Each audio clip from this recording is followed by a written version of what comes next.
teruskan tadi. Jadi umpamanya contoh, umpamanya kalian bisa menjawab ya berarti pinter banget. Contoh, kalau ada orang wanita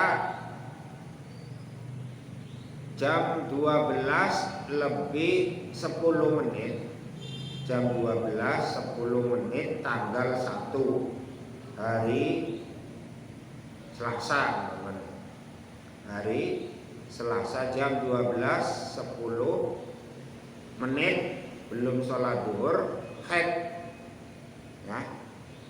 Setelah itu 10 hari kemudian dia itu suci jam 9 malam. Jam 9 malam. Bagaimana hukumnya? Wajib qadha sholatnya apa? Apa enggak wajib?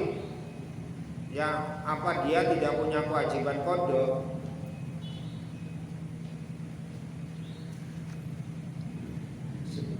Haidnya jam 12 lebih 10 menit, 10 hari kemudian ya masa suci. Haidnya 10 hari jam 8 malam ya, jam 8 malam. Bagaimana sholatnya? Nah, ini kalau tidak diperhatikan ya Bapak, kadang itu wanita itu gak paham. Itu wah suci terus sholat isya apa ya? Pahamnya begitu ya. Padahal enggak. Dia itu punya kewajiban. Nanti kalau jam 8 malam, jawabannya jam 8 malam itu sudah suci, berarti dia itu wajib mandi terus melaksanakan sholat isya. Sholat isya, terus maghrib yang sebelumnya ini yang dekat ini ya. Sholat isya sebelumnya kan maghrib ini wajib diqadha. Duhur yang dulu ya kan, mulai haidnya itu kan duhur jam 12 lebih 10 kan waktu duhur. Karena berhubung dia itu belum sholat duhur keburu haid, nanti sholat duhurnya wajib diqadha. Jadi dia melaksanakan sholat isya, terus 2 waktu harus diqadha, sholat duhur yang dulu itu, terus sholat maghrib yang dekat ini. Ini perlu, ini kan kalau memang dia itu memang bukan ahli ibadah, terus memang memperhatikan ibadah kan nggak mungkin ya melakukannya. Kalau dia memang itu memang jarang sholat, terus sholat ya bolong-bolong, ya kayak ya kadang ya dianggapnya nggak penting ya. Tapi insya Allah kalian ini panjenengan ini orang-orang yang memperhatikan ibadah ya, memperhatikan ibadah. Jadi ketika terjadi seperti itu perhatikan. Nah, ini sebenarnya sama kalau memang ada orang pingsan, jam berapa dulu pingsan, setelah 2 hari kemudian baru sadar, itu juga perlu, sama sebenarnya hukumnya ya. Dia umpamanya ada orang koma 1 minggu, koma 1 minggu. Koma kan tidak punya kewajiban sholat. Selama 1 minggu itu tidak sholat, tapi mulai koma dan sehat kembali itu yang perlu diperhatikan. Ketika terjadi sama koma jam 12 lebih 10 menit, umpamanya letak pingsan jam 12 10 menit. Setelah 5 hari kemudian jam 8 malam sadar, gerak-gerak, terus ditanya sehat? Enggak, alhamdulillah sehat. Kenapa pingsan? Ketabrak sepur Pak. Enggak apa-apa, cuma pingsan saja selama 10 hari.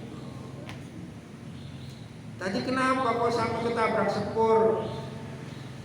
Pulang sekolah jalan-jalan ke Arjawinangun, tabrak sepur.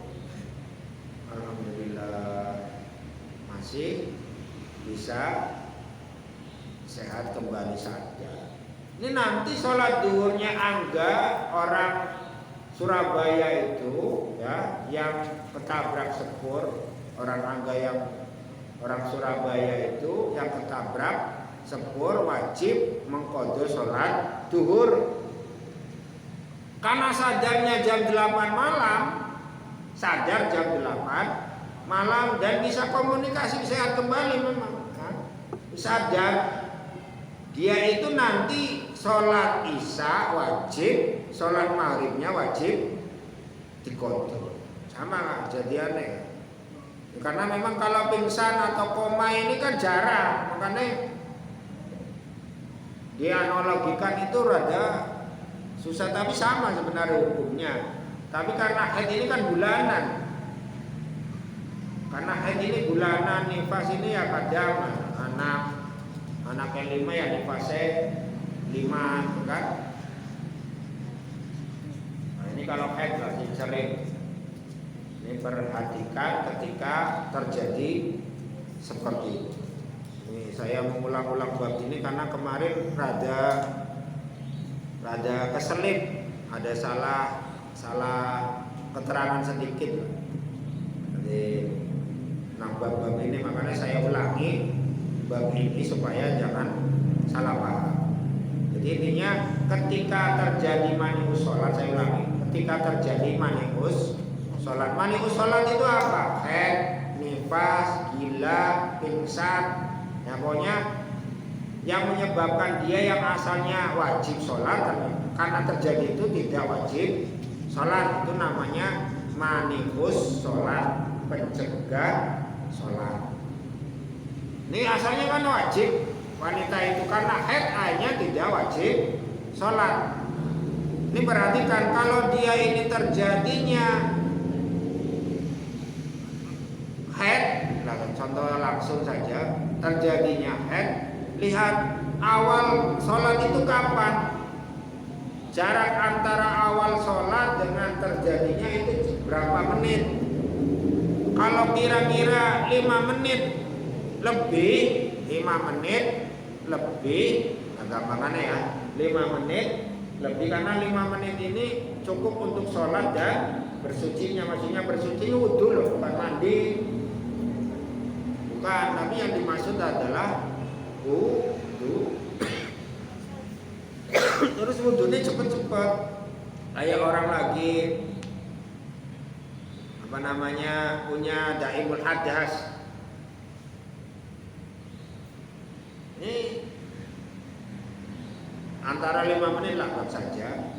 Lebih dari 5 menit ternyata dia itu belum sholat, nanti sholat yang ini, waktu ini wajib diqadha kalau sudah hilang pencegah sholatnya, kalau sudah suci. Contoh tadi ya, jam 12 lebih 10 menit haid, nanti sholat duhur. Karena kalau dia ini belum sholat duhur itu nanti kalau sudah suci wajib diqadha ya. Nanti. Kalau apalagi jam 1, wah itu kan 1 jam. Haidnya itu jam 1 siang. Kan waktu duhur jam 12. Berarti kira-kira jaraknya ada 1 jam. Dia itu belum sholat duhur. Belum sholat duhur. Nanti sholat duhurnya yang ini kalau sudah suci haidnya wajib diqadha kalau memang belum sholat duhur. Tapi kalau sudah sholat duhur ya nggak usah, sudah sholat ngodo apa, ngodo itu kalau memang belum dikerjakan. Tapi kalau sudah dikerjakan qadha ya nggak ada istilah itu. Ini paham ya, ini bab yang pertama, terjadinya pencegah sholat atau terjadi haid, supaya mudah dipahami. Yang kedua, masalah ketika manius sholat, pencegah sholat itu hilang atau sudah suci dari haid. Kalau sudah suci dari haid, Kalau dia itu sudah suci dari haid, lihat saya sucinya di waktu apa. Walaupun jaraknya antara suci dengan waktu di depannya itu cuma kurang setengah menit, masih dalam waktu itu, nanti wajib diqodho walaupun tidak mungkin melakukan. Contoh tadi ya. Apalagi kalau memang cukup, bagaimana? Kurang setengah jam, ya lakukan di waktu itu. Contoh begini, contoh supaya paham. Jadi umpamanya jam 6 maghrib lah, jam 6 maghrib, jam 6 itu maghrib, jam 6 18.00 itu waktu maghrib. Tapi sebenarnya perlu dilihat waktunya ya, karena nggak mesti jam 6 itu maghrib. Anggap saja lebih mudah supaya paham. Ketika dia itu suci jam 5 lebih 59, jam 5 lebih 59 menit 30 detik lah.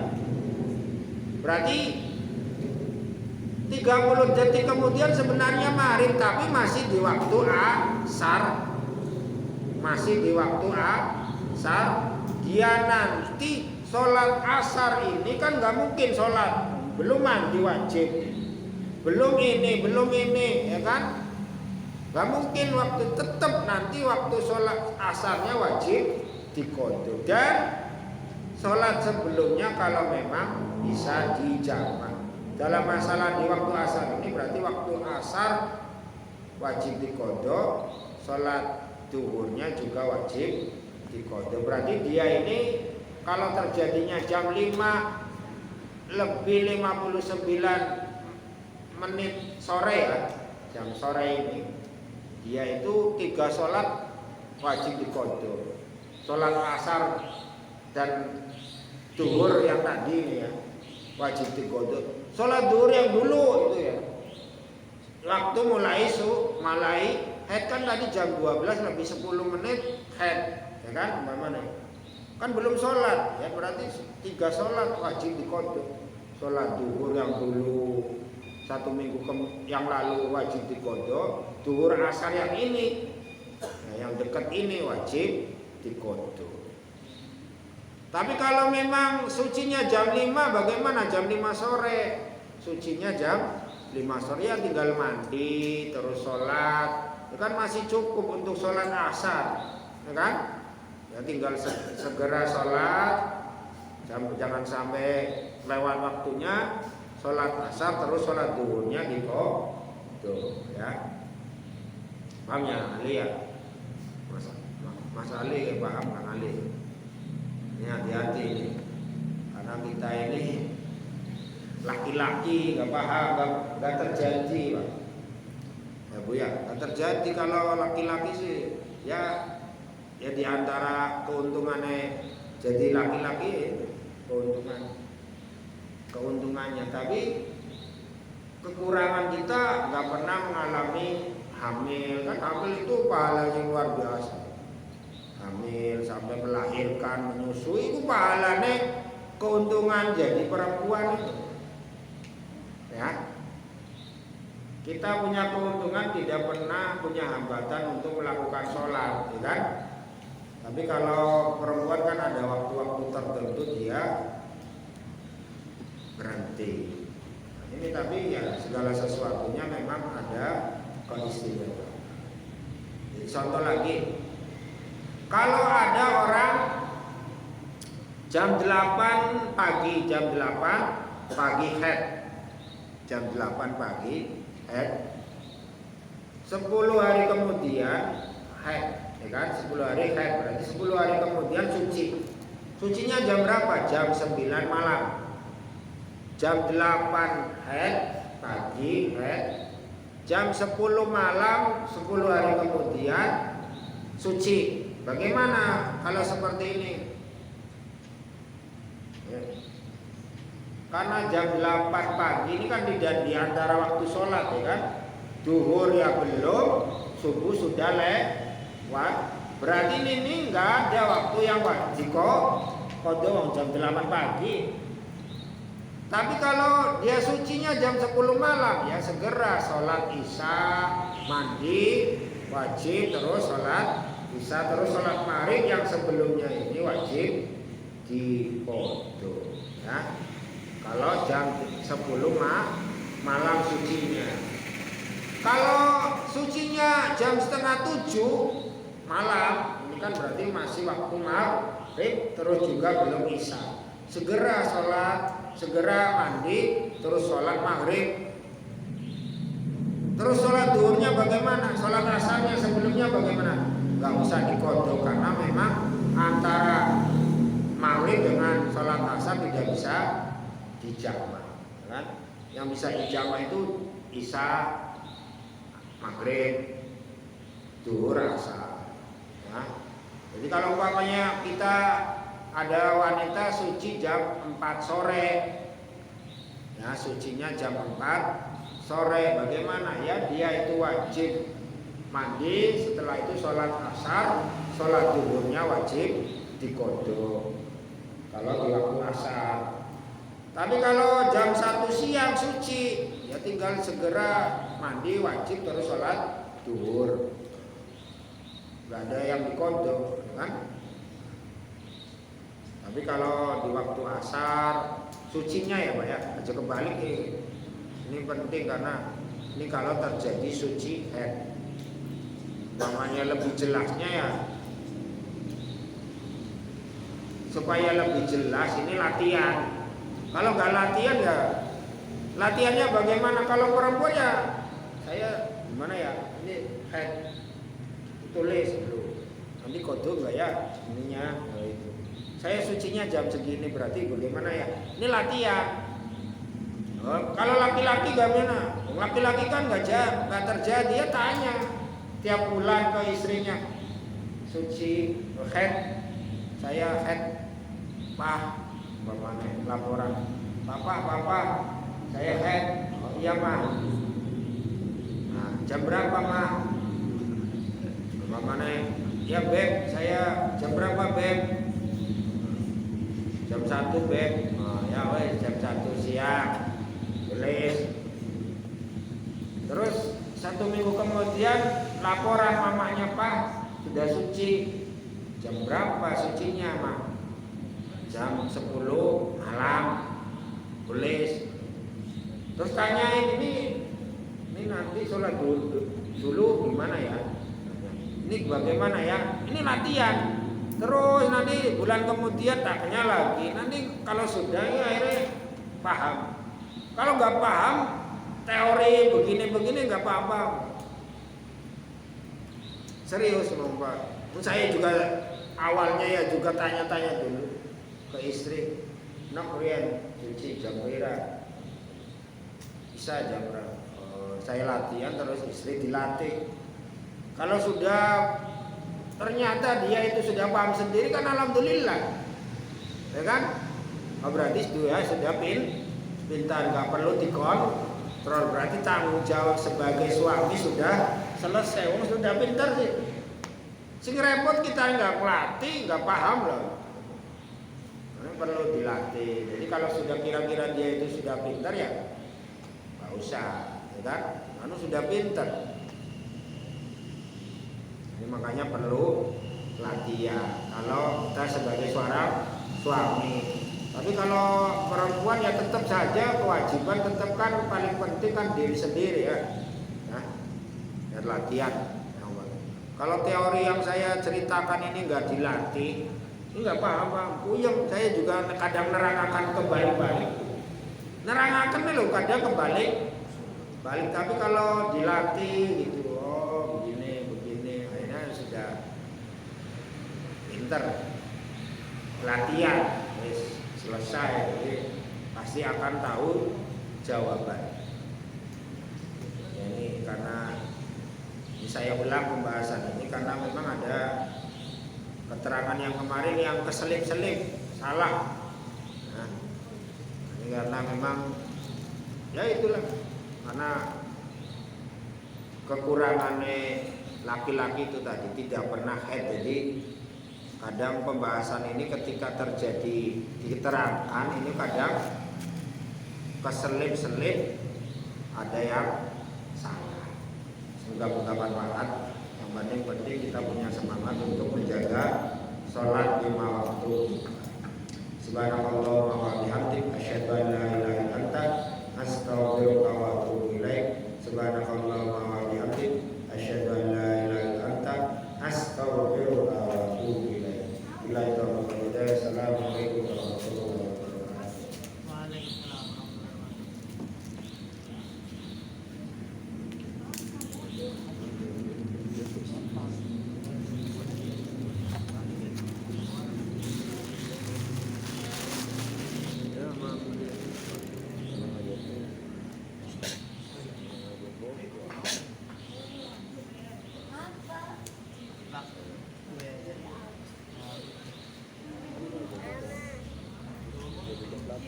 Pak.